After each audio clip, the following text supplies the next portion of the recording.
नमस्कार, मैं निशा शर्मा और आप देख रहे हैं राष्ट्रीय जगत विजन न्यूज। छत्तीसगढ़ में भारतमाला परियोजना के तहत हुए भूमि अधिग्रहण में एक के बाद एक कई बड़े फर्जीवाड़े सामने आ रहे हैं। प्रवर्तन निदेशालय और ईओडब्ल्यू की ताबड़तोड़ कार्रवाई के बाद अब दस्तावेजों की परतों से ऐसे चौंकाने वाले खुलासे हो रहे हैं जो सीधे तौर पर सिस्टम की कार्यप्रणाली पर गंभीर सवाल खड़े करते हैं। राजनांदगांव जिले में घोटालेबाजों ने राजस्व और पंजीयन विभाग के अधिकारियों के साथ मिलकर ऐसा खेला किया कि जिसमें एक व्यक्ति ने अपनी ही जमीन को 4 टुकड़ों में बांटकर खुद के ही नाम पर दोबारा रजिस्ट्री करवा ली। इस फर्जीवाड़े का इकलौता मकसद भारतमाला प्रोजेक्ट के तहत बंटने वाली भारी भरकम मुआवजे को लूटना था।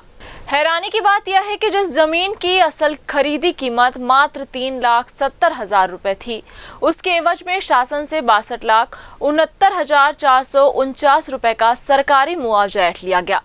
यह पूरा मामला राजनांदगांव जिले के देवादा गांव का है।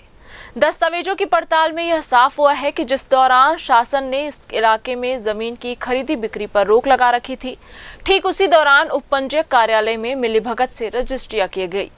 12 फरवरी 2018 को 0.184 हेक्टेयर जमीन की जो रजिस्ट्री हुई, उसके कागजों में विक्रेता का नाम बसंत कुमार जैन और क्रेता भी बसंत कुमार जैन ही है, यानी स्वयं की जमीन स्वयं को ही बेच दी गई।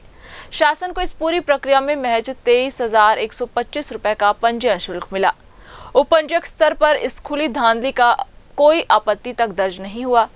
शातिर तरीके से एक ही जमीन को टुकड़ों में बांटकर लाखों का खेल किया गया।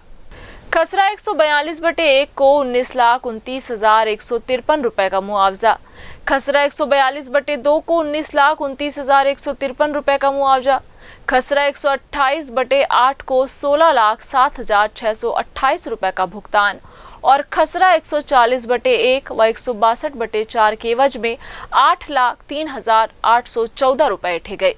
जांच में यह बात भी सामने आई कि खसरा नंबर 127/43 के लिए 11,25,339 रुपए का मुआवजा लिया गया, जबकि इसकी कोई अलग से रजिस्ट्री मौजूद नहीं है। आरोप है कि ज्यादा पैसा ऐंठने के लिए अधिकारियों की शह पर जाली बटांकन कर दिया गया और बिना जांच पड़ताल के ही अधिकारियों ने मुआवजे की मोटी रकम जारी कर दी। मुआवजे की रकम को अधिकतम करने के लिए भूमि के कई हिस्से परिवार और परिचितों के नाम पर बेचे गए। इस पूरे गोलमाल में अभिलेश कुमार जैन, श्रेयांश कटारिया, योगेश कुमार जैन, ऋषभ कटारिया, बसंत कुमार जैन, विजय जैन, शकुन जैन सहित भूपेंद्र चंद्राकर, दीप्ति चंद्राकर, रोशन चंद्राकर और सीमा चंद्राकर के नाम शामिल है। इन सभी के खिलाफ अब ईओडब्ल्यू और ईडी के में अहम शिकायतें दर्ज हो चुकी है और मामलों की परतें खुलने के बाद जांच एजेंसियों का शिकंजा और कसता जा रहा है। इस खबर में बस इतना ही। देश प्रदेश की खबरों से अपडेट रहने के लिए हमारे चैनल को सब्सक्राइब करें और नई खबरों के नोटिफिकेशन के लिए बेल आइकन जरूर दबाएं। नमस्कार।